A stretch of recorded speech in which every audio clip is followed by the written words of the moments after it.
Pessoas bonitas são, de verdade, mais inteligentes?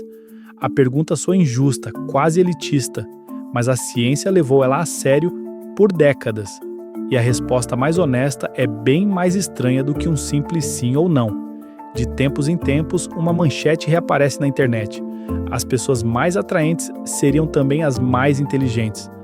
A frase incomoda, viraliza e divide todo mundo. Mas de onde exatamente veio essa ideia? Um dos estudos mais citados saiu em 2019, numa revista de psicologia evolutiva. Os pesquisadores usaram um enorme banco de dados americano que acompanhou milhares de pessoas por décadas para analisar casais de verdade. O primeiro achado chamou a atenção. Mulheres consideradas mais atraentes tendiam a ter maridos com inteligência mais alta. À primeira vista, parecia que beleza e inteligência realmente andavam de mãos dadas. Mas aí veio a parte estranha. A atratividade dos homens não previa quase nada sobre a inteligência das esposas. O padrão só aparecia numa direção. E isso já era uma pista de que a história não era tão simples assim. E tem mais. Os próprios autores fizeram questão de destacar. O efeito encontrado era pequeno. Não era um abismo entre gênios e o resto do mundo. Era só uma leve inclinação, muito fácil de exagerar numa manchete. Esse fenômeno tem até um nome técnico: acasalamento seletivo entre traços diferentes. A ideia é que a gente não escolhe um parceiro por uma qualidade só, e sim por uma combinação delas. Segundo essa hipótese, as pessoas trocam qualidades diferentes, mas igualmente valorizadas. Alguém oferece beleza, o outro oferece inteligência, um terceiro oferece status. E os pares vão se formando nesse mercado invisível. Aí entra a herança.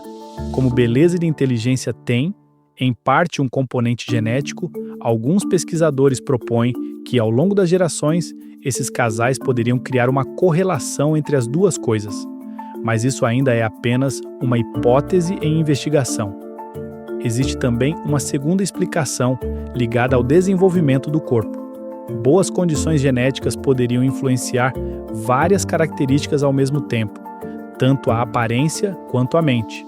Um bom projeto de fábrica que se reflete no produto inteiro. Juntando tudo, parecia um caso encerrado. Um estudo grande, uma teoria elegante e uma explicação genética.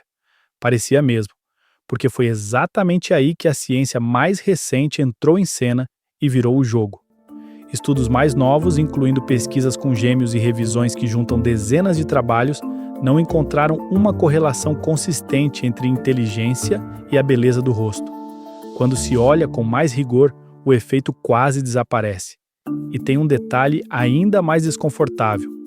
Essas revisões apontaram um provável viés de publicação. Estudos que encontram um resultado surpreendente são publicados e viram manchete. Os que não encontram nada, muitas vezes, nunca saem da gaveta. Então, por que essa ideia ainda parece tão verdadeira pra gente? Existe um atalho mental muito bem documentado. Quando alguém é bonito, o cérebro tende a assumir que a pessoa também é mais inteligente, mais gentil e mais competente. A gente sente a correlação mesmo quando ela mal existe. Por isso, o consenso científico de hoje é bem cauteloso. O acasalamento seletivo entre traços pode até explicar parte das associações que aparecem em alguns bancos de dados, mas não existe evidência suficiente para afirmar que pessoas com quociente de inteligência mais alto são, no geral, mais bonitas.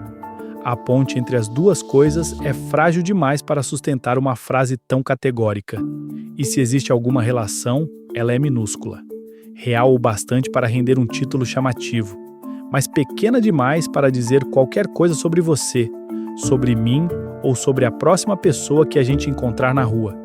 No fim, beleza e inteligência simplesmente não vêm no mesmo pacote, e talvez a lição mais interessante nem seja sobre rostos ou sobre quociente de inteligência, seja sobre como a gente adora uma resposta fácil e como a boa ciência existe justamente para resistir a ela. Bonito é bonito, inteligente é inteligente, e a próxima manchete que juntar os dois num pacote só merece de você uma única reação: desconfiança.